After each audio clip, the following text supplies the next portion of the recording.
ஒரு மனிதரிடம் அண்மையை கண்டு அதிசயித்து போனேன். அவர்தான் சிவதினகரன். வட்டார வளர்ச்சி அலுவலர், தமிழ் மொழி மீது காதல் கொண்டவர், அன்பிலும் பண்பிலும் சிறந்த இவர், குன்றத்தூர் பாரதி இலக்கிய வட்டத்திலும் தன்னை இணைத்துக் கொண்டவர். உதவி செய்யும் இயல்பு இவருக்கு இயல்பானது.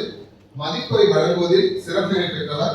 எந்த ஒரு நூலையும் உள்வாங்கி அதன் சிறப்புரை அள்ளித்தரும் ஆற்றல் மிக்கவர். இதோ வருகிறார் சிவதினகரன் மதிப்புரை வழங்க.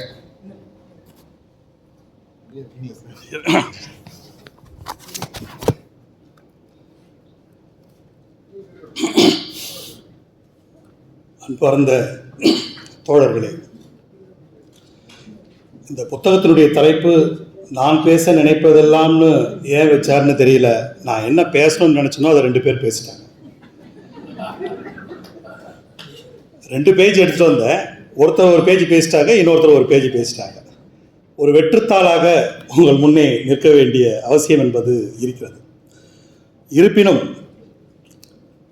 அரிய பல கருத்துக்களை எளிய முறையில் பாமரனுக்கு படையல் போட்டு கொண்டிருக்கக்கூடிய வானதி பதிப்பகத்தினுடைய நிறுவனர் ராமு அவர்களுக்கும், நான் சிறகை விரிக்கும் வானமும் நீதான், சிறைப்பட்டு கொண்டிருக்கக்கூடிய கூண்டும் நீதான் என்று கண்ணதாசனில் சிறைப்பட்டு கொண்டிருக்கக்கூடிய காவிரி மைந்தன் அவர்களே, அரிய பல கருத்துக்களை மிக தெளிவாக ஒரு நிமிர்ந்த நெஞ்சோடு எடுத்துரைக்கக்கூடிய கரு பழனியப்பன் அவர்களே, இந்த 84வது அகவையை சிறப்புற கொண்டாடி கொண்டு இந்த நிகழ்ச்சிக்கு தலைமை வகித்துக் கொண்டிருக்கக்கூடிய அறிவானந்தம் ஐயா அவர்களே,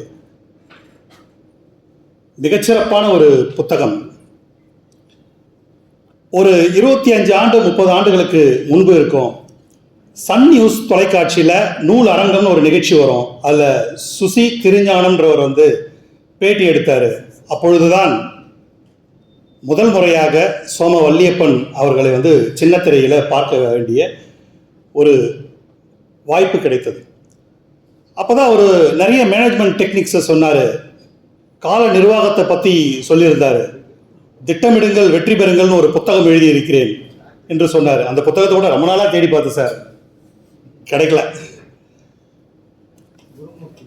அது மாதிரியான புத்தகங்கள் வழியாக அவரை அணுகிய பொழுதுதான் அவர் எழுதிய கிழக்கு பதிப்பகத்தில் எழுதிய காலம் உங்கள் காலடியில் டைம் மேனேஜ்மெண்ட் என்று ஒரு அற்புதமான ஒரு புத்தகத்தை நான் படித்தேன். அந்த டைம் மேனேஜ்மெண்ட்டில் நிறைய தகவல்கள் சொல்லியிருந்தாங்க. அதனுடைய 2வது பகுதியாக வந்திருக்கக்கூடிய தங்க துகள்களையும் கூட படித்தேன். இட்லியாக இருங்கள், நிறைய புத்தகங்களை அவருடைய புத்தகங்களை வாசிக்கக்கூடிய வாய்ப்பு கிடைத்தது. இது கற்றறிந்த ஒரு சபையில் எல்லாரும் மிகச்சிறப்பாக பேசக்கூடிய அளவில் இருக்கக்கூடிய இடத்துல ஒரு சாதாரணமான வாசகனாக பேசுவதில் பல்வேறு சங்கடங்கள் இருக்கிறது என்பது உண்மைதான். இருந்தாலும் கூட இந்த புத்தகத்தை எடுத்து படிப்பதற்கு முன்பு சொல்லுவாங்க, வாழ்க்கை உங்களை 2 வகையாகத்தான் பார்க்கிறது. உங்களிடத்திலே எல்லா வளங்களும் இருக்கிறது. எல்லா வளங்களும் இருக்கிற பொழுது நீங்கள் எப்படி இந்த உலகத்தை பார்க்கிறீர்கள் என்பதை உற்று நோக்கிறது. உங்களிடத்திலே எதுவும் இல்லை, கையறு நிலையிலே இருக்கிறீர்கள், நிராயுதபாணியாக இருக்கிறீர்கள். அப்பொழுது நீங்கள் உங்களை எப்படி நிர்வகித்துக் கொள்கிறீர்கள் என்று பார்க்கிறது. 2 விதத்தில் மட்டும்தான் இந்த உலகம் உங்களை எடை போடுகிறது என்று சொல்லுவார்கள். அது மட்டுமல்ல, வாழ்க்கை என்பது மிக குறைந்த தகவலை வைத்துக்கொண்டு மிகச்சிறந்த முடிவுகளை எடுப்பது என்று சொல்வார்கள். இவ்வளோ புதிராக இருக்கிறது வாழ்க்கை. அப்போ நமக்கு என்னெல்லாம் தெரியணும், என்னெல்லாம் தெரிஞ்சுக்கணும்னு சொல்லும் பொழுது நமக்கு பல்வேறு தரப்பினர் நமக்கு உதவ வருகிறார்கள். அப்படி உதவ வருபவர்கள் தான் கண்ணதாசன். அப்படி உதவ வருபவர்கள் தான் சோம வல்லியப்பன் போன்ற ஆளுமை மிக்க நிர்வாகத்திறனை எடுத்து சொல்லக்கூடிய ஒரு ஆற்றல் மிக்க செயலாளர். சரி, இதை கண்ணதாசன் சொல்ல முடியுமா? அவர் கவிஞர் தானே, அவர் சொல்ல முடியுமா என்று சொன்னால் நிச்சயமாக சொல்ல முடியும். ஏன்னு கேட்டிங்கன்னா, அவர் அந்த 25 ஆண்டுகளுக்கு முன்பாக 30 ஆண்டுகளுக்கு முன்பாக சொல்லும் பொழுது சொன்னார், பிரைன் ட்ரேசி என்று ஒரு அறிவியலாளர் இருக்கிறார், நேர நிர்வாக பயிற்றுனர் இருக்கிறார், அவர் ஈட் தட் ஃப்ராக் என்று ஒரு புத்தகத்தை எழுதி இருக்கிறார் என்று சொன்னார். அந்த தவளையை முதலிலே சாப்பிட்டு விடு என்கிற ஒரு தொனியில் எழுதப்பட்டது. ஹூ மூவ் மை சீஸ் என்று சொல்லக்கூடிய ஒரு எலி எப்படி சீஸை நகர்த்துகிறது என்பதில் ஒரு நிர்வாக உத்தி சொல்லப்படுகிறது. ஒரு சாதாரண எலியும் ஒரு தவளையும் நிர்வாக திறமையை சொல்லும் பொழுது நம்முடைய செட்டிநாட்டு கவிஞர் நிர்வாக திறமை சொல்வதற்கு சொல்ல வேண்டுமா என்ன? மிகச்சிறப்பாக சொல்லியிருக்கிறார். மிகச்சிறப்பான விஷயம். இந்த புத்தகத்தை எடுத்த உடனே எனக்கு நிறைய தரவுகள் கிடைச்சது. அந்த தரவுகள் கிடைச்சதுல வந்து பார்க்கும் பொழுது மனிதர்கள் 7 விதமான ஆற்றல் மிக்கவர்களாக இருக்கிறார்கள். வெற்றி பெற்ற மனிதர்கள் எல்லாம் 7 விதமான ஆற்றலோடு இருக்கிறார்கள். ஒன்று மொழித்திறனோடு இருக்கிறார்கள், இரண்டாவது விஷயம் இசைத்திறனோடு இருக்கிறார்கள், மூன்றாவது எதை நீங்கள் புரிந்து கொண்டாலும் அதை படமாக புரிந்து கொள்பவர் இருக்கிறார்கள், நம்பர் 4 நீங்கள் எதை புரிந்து கொண்டாலும் அவர் கணிதமாகவும் அதை லாஜிக்காகவும் புரிந்து கொள்பவர் இருக்கிறார்கள், 5வது தன்னை அறிந்து கொள்பவராக இருக்கிறார்கள், நம்பர் 6 மற்றவர்களை எப்படி கையாள தெரிய வேண்டும் என்பதை புரிந்திருக்கிறார்கள், நம்பர் 7 இயற்கையோடு இணைந்து வாழக்கூடிய ஆற்றலை பெற்றிருக்கிறார்கள், தன்னுடைய உடலை எப்படி பயன்படுத்த வேண்டும் என்று தெரிந்திருக்கிறார்கள். எப்படி ஒரு 7 விதமாக ஒரு ஆற்றல் மிக்க மனிதர்களை பிரித்திருக்கிறார்கள். இதை நம்ம எங்கே போய் படிக்க முடியும்? ஆனால் ஒரு நிர்வாக பயிற்றுனர் தான் அதை சொல்ல முடியும் என்ற வகையில் இந்த புத்தகத்திலே அந்த விஷயங்களை படித்தேன். மிக வியப்பாக இருந்தது. அது மட்டுமல்ல, எங்கு இந்த கண்ணதாசனை தொடர்பு கொள்றாரு பார்த்தீங்கன்னா நிறைய விஷயங்களை சொல்லிக்கிட்டே வர்றார்.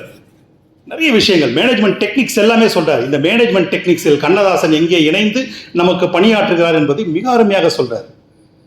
ஒருத்தருக்கு சுய முனைப்பு, சுய சார்போடு இருக்க வேண்டும், செல்ஃப் ரிலையன்ஸோடு இருக்க வேண்டும் என்றால் 3 வகையான பிரச்சனைகள் இருப்பாங்கன்றார். 1 ஐயோ பாவம் இவருக்கு இப்படி ஆயிடுச்சு, நம்பர் 2 உனக்கு மட்டுமா இப்படி ஆயிடுச்சு, எல்லாருக்கும் தானே அப்படி ஆகுது என்ற 2, நம்பர் 3 உனக்கு இப்படி ஆச்சு இல்ல, நீ இப்படி பண்ணியிருக்கலாமா, இதுதானே நீ செஞ்சிருக்கணும், இப்படி நீ செய்யலைன்னா இப்படி தானே ஆகும் என்று சொல்லக்கூடிய ஒரு நிலை. இந்த 3 நிலையை எப்படி நாம் மேனேஜ் செய்வது என்பது மேனேஜ்மெண்ட் டெக்னிக்ல இருக்கு. ஆனால் அது கண்ணதாசன் எப்படி சொல்கிறார் என்று சொல்லும் பொழுது, இது எப்படி நிர்வகிக்கணும்னு சொல்லும் பொழுது, நீ எப்படி வேணாலும் நிர்வகி, போனால் போகட்டும் போடான்னு நீ நிர்வகி, யாரும் எனக்கு தேவையில்லை, நான் தனி மனிதனாக இருக்கிறேன், நான் என்னை நிர்வகித்துக் கொள்கிறேன் சொல்லிட்டு நீ என்னுடைய காலம் என்றவுடன் வாங்கடா வாங்க என்று சொல்லக்கூடிய அளவில் நீ சுய சார்போடு நீ இரு என்று சொல்லக்கூடிய ஒரு பாடலை தொடர்பு படுத்துகிறார். நிறைய விஷயங்கள் வந்து சொல்றாங்க. நிறைய பேர் சொல்லுவாங்க, அந்த வேடிக்கையாக சொல்லுவாங்க, என்ன பார்வை இந்த பார்வை, இடை மெலிந்தால் இந்த பாவைன்னு சொல்லுவாங்க சார். அது என்னன்னா இடையில இருப்பது இரு, அந்த இரு போயிடுச்சுன்னா பார்வை என்பது பாவையா மாறிடும் அப்படின்னு சொல்லி ஒருத்தர் சொன்னாராம். சரிப்பா, இது உனக்கு தெரியுது, உண்மையாவே இது கண்ணதாசனுக்கு தெரியுமா? இது எல்லாமே ஒவ்வொரு வந்து அதாவது பல பல பல விவரங்கள், பல தரவுகள் 2 அணிகள் தான். ஒன்று இல்பொருள் வைப்பு அணி, இல்லைன்னா தற்பொருள் குறிப்பேற்ற அணி அப்படின்ற மாதிரி இவரா வந்து பொருளை வைத்தது. அதே மாதிரி சாந்தி சாந்தி சாந்தி என்று மனம் ஓய்வு கொண்டதாடான்னாக்க கடைசியில் அவர் கண்ணதாசன் லவ் பண்ண பொண்ணு பேர் சாந்தி, அதனால அப்படி சொன்னாரு. ஆனால் இங்கு நம்முடைய ஆசிரியர் சோமவல்லியப்பன் அவர் நிர்வாக டெக்னிக்காக நிறைய சொல்லிக்கிட்டு வராரு. அது எப்படி கண்ணதாசனோடு அவர் இணைத்துக் கொள்கிறார், என்னதான் நடக்கும் நடக்கட்டுமே என்று சொல்லக்கூடிய ஆற்றல் சுய சார்போடு விளங்குவதற்காக இருக்கிறது என்று சொல்கிறார். ஒரு பொருள் வாங்குறோம், அதில் எக்ஸ்பிரி டேட் இருக்கு. அந்த பொருளை எக்ஸ்பிரி டேட் இருக்கான்னு படிக்கக்கூடிய மனிதனுக்கும் எக்ஸ்பிரி டேட் இருக்கு. ஏன் இந்த பாடல்களை எல்லாம் எழுதி கொள்ளக்கூடிய கண்ணதாசனுக்கும் எக்ஸ்பிரி டேட் இருக்கு. ஆனால் எல்லாம் கடந்தும் கண்ணதாசன் இன்று இல்லை, ஆனால் அவருடைய பாடல் பாடப்படுகிறது என்று சொல்லுகிற பொழுது என்ன இருக்குன்னு சொல்லி பார்க்கும்போது அவருடைய பாடலுக்கு ஏன் எக்ஸ்பிரி டேட் இல்லை என்று பாடும்போது அவருடைய கருப்பொருள் இருக்குல்ல, காதல், பாசம், ஆசை, கோபம், களவு, அன்பு, நன்றி, கருணை, தாய்மை, இதுக்கெல்லாம் எப்பவுமே எக்ஸ்பிரி டேட் கிடையாது. ஆண்ட்ராய்டு வெர்ஷன் வேணும்னா லாலிபாப்ல இருந்து ஐஸ் வெர்ஷன்ல இருந்து மேக்ஸ்மெல்லோ வரைக்கும் மாறும். ஆனால் இது மாதிரியான ஒரு தனி மனித விழுமியங்களுக்கும் ஒரு சமூக விழுமியங்களுக்கும் எக்ஸ்பிரி டேட் கிடையாது. அதை கருப்பொருளாக கொண்டதால் ஒரு எக்ஸ்பிரி டேட் இல்லாமல் ஒரு காலத்தால் அழியாத ஒரு பொருளை அவரால் படைக்க முடிந்திருக்கிறது. அப்துல் கலாம் சொல்லுவார், குறைவாக சிந்திப்பது, குறைவாக நோக்குவது, குறைவான இலக்கை ஏற்றுவது ஒரு குற்றம் என்று சொல்லுவார். அதனால தான் சொன்னார், ஒரு மாபெரும் சபைதனில் நீ நடந்தால் உனக்கு மாலைகள் விழ வேண்டும். எடுத்தா அடிச்சிரு, T20 மாதிரி முதல் ஓவர்லேயே 6 அடிச்சிரு, இல்லை என்றால் உலகம் உன்னை பார்ப்பதற்கான வாய்ப்புகள் இல்லை, தோன்றின் புகழோடு தோன்றுக என்று பேராசிரியர் சொன்னது போல அது மாதிரியான விவரங்கள் இருக்கு. அது மட்டுமல்ல, சில விஷயங்கள் ரொம்ப டஃப்பாக இருக்கும் பார்க்குறதுக்கு.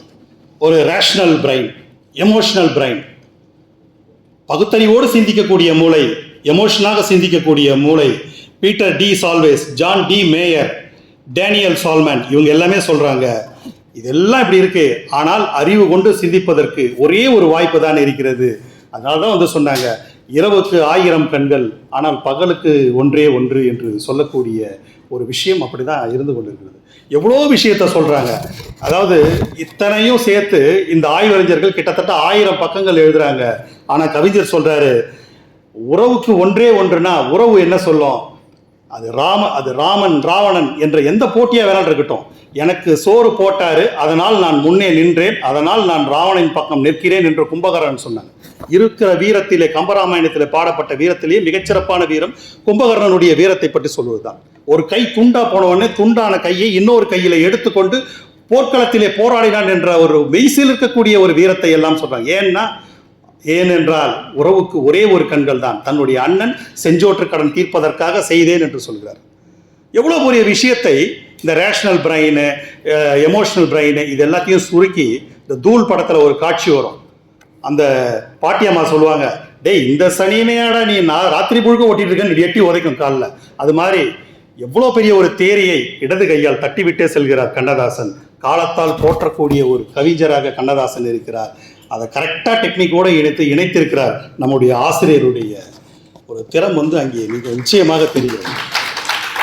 அது மட்டும் அல்ல, இன்னைக்கு பார்க்குறோம், இன்னைக்கு நேற்று கூட வந்தே பாரத் ட்ரெயினை பற்றியான ஒரு அறிக்கையை வந்து சூவை வெளியிட்டார்.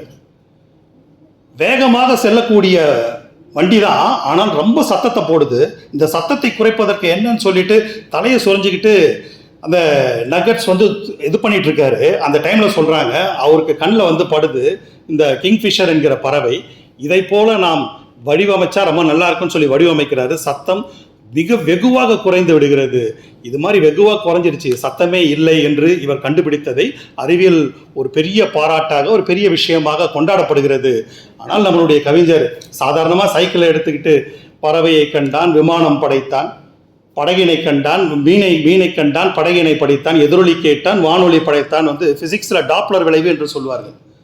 ஒரு எதிரொலியை கேட்கிற போது அது எந்த தூரத்திலே வருகிறது என்பதை அறிவதற்கான ஒரு சின்ன ஒரு தேரி.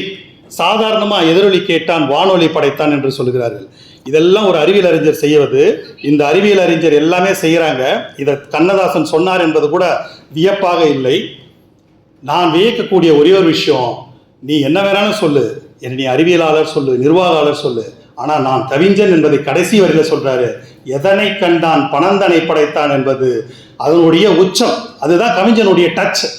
அங்கே போகிறார். இங்கே என்ன பிரச்சனைன்னு சொல்லி கேட்டிங்கன்னா, நாம் எதையெல்லாம் கலை என்று செய்தோமோ அதையெல்லாம் அறிவியல் என்று அவர்கள் சொன்னார்கள். அவர்கள் அறிவியல் என்று சொன்னதை நாம் கலை என்று மிகச்சாதாரணமாக கடந்திருக்கிறோம். அதற்கு கண்ணதாசன் ஒரு வாழும் உதாரணம்.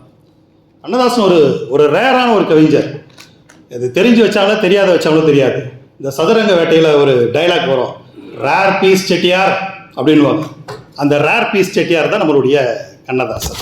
அது மாதிரியான பல்வேறு விஷயங்களை கொடுத்து கொண்டே இருக்கிறார்கள். இந்த ஸ்வாட் மெத்தட் என்று இதில் சொல்லியிருக்காரு. எல்லா புதிர்களையும் நாம் அவிழ்த்திட முடியாது. ஒரு புத்தகத்திலிருந்து ஸ்வாட் மெத்தட் இருக்கு, 80-20 மெத்தட் இருக்கு. இதையெல்லாம் வந்து ஒவ்வொரு நிர்வாக தத்துவமாக நம்ம படித்து புரிஞ்சிக்க முடியுமான்னு சொல்லி கேட்டிங்கன்னா முடியாது. ஏன்னு சொல்லி கேட்டிங்கன்னா, இந்த கல்லூரி ஒரு படம் பார்த்துருப்பீங்க, பாலாஜி சக்திவேலுடைய படம் கல்லூரி. அதில் சொல்லுவாங்க, அவர் வந்து எடுத்து சொல்லுவார், அந்த ஒரு master Khan Kabar Khan is living long long ago அப்படின்னு புரியாத மாதிரி பேசுவார். சொல்லிட்டு புரியுதா ஒருத்தனும் புரியல, நான் போட்ட கைடை வாங்கணும், இல்லைன்னா என்கிட்ட டியூஷன் வாங்குவார். நீங்கள் 80-20 ரூலாக இருக்கட்டும், எதுவாக இருக்கட்டும், என்ன ரூலாக இருக்கட்டும், உங்களுக்கு புரியலன்னா பிரச்சனையே கிடையாது. நம்முடைய ஆசிரியர் என்ன சொல்றாரு, இதெல்லாம் புரிஞ்சிக்க முடிஞ்சா புரிஞ்சுக்கோ, அப்படி இல்லைன்னா எடுத்து தூக்கி போறாரு கண்ணதாசனுடைய பாடல். இதை படி, இதெல்லாம் புரியும். இதுதான் அதனுடைய விடையை, இந்த விடுகதையாகிவிட்ட நிர்வாக ஆளுமையை உடைத்து எறியக்கூடிய ஒரு விஷயமாக இன்று.